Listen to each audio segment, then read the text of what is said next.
What's up everyone? Today's video is going to be kind of short, but it's new and I hope you guys enjoy it.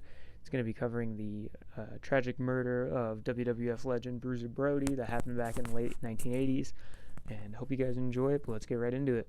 Well, who was Bruiser Brody, you might ask? Well, Bruiser Brody was a wrestling icon in the 1970s and 1980s, primarily working for WWE, or at the time it was known as WWF.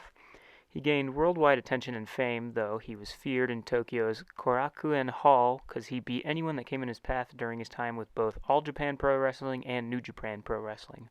He also had a reputation of being an absolute wrestling animal when he beat the legendary Bruno Sammartino at Madison Square Garden in New York City. While he was feared as a talent, underneath the brutal fighter he portrayed on screen was a wholehearted family man who cared very deeply about pretty much everyone in his life.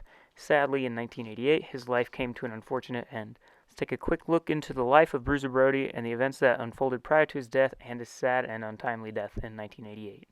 Bruiser Brody, who was born Frank Donald Goodish, was born on June 18, 1946, and for the remainder of the video I'm just going to be calling him by a shortened version of his ring name, aka Brody, to eliminate any confusion.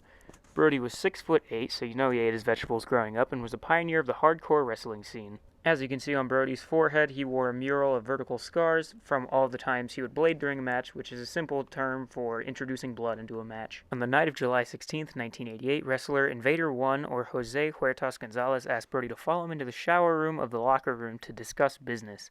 Gonzalez and Brody didn't like each other in the slightest, having working with each other in the past and hating each experience. Brody also referred to Gonzalez as a punk and had zero respect for him. Gonzalez chose the shower room as there was no cameras and nobody was around to see them.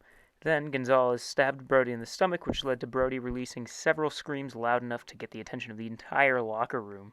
Tony Atlas, another famed wrestler, was the first one out of the locker room and into the shower room, where he found Gonzalez holding a knife and Brody hunched on the ground holding the wound.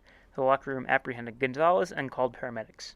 Traffic was heavy in the area, so it took paramedics around an hour to finally arrive, but Brody was so large, being 6'8" and 300 pounds, the paramedics couldn't even lift him into the ambulance. So, Atlas, being a big muscly man himself, picked Brody up and carried him into the ambulance. Sadly, Brody died from his injuries in the hospital later that night, where he was only 42 years old at the time of death. Sadly, Gonzalez never spent any time in the slammer for his actions. The poor justice system in Puerto Rico, Gonzalez pleading self-defense, and nobody representing on Gonzalez's behalf led to Gonzalez virtually getting away with murder. When applying U.S. law to this case, Gonzalez would have probably been charged with first-degree murder and received a life without the possibility of parole or even a death sentence for killing Brody that night. Not too long ago, one of the most famous professional wrestlers of all time, Hulk Hogan, took part in an interview expressing the last time he wrestled in Puerto Rico, which was around the time that Brody went down there, and he thought he'd be killed.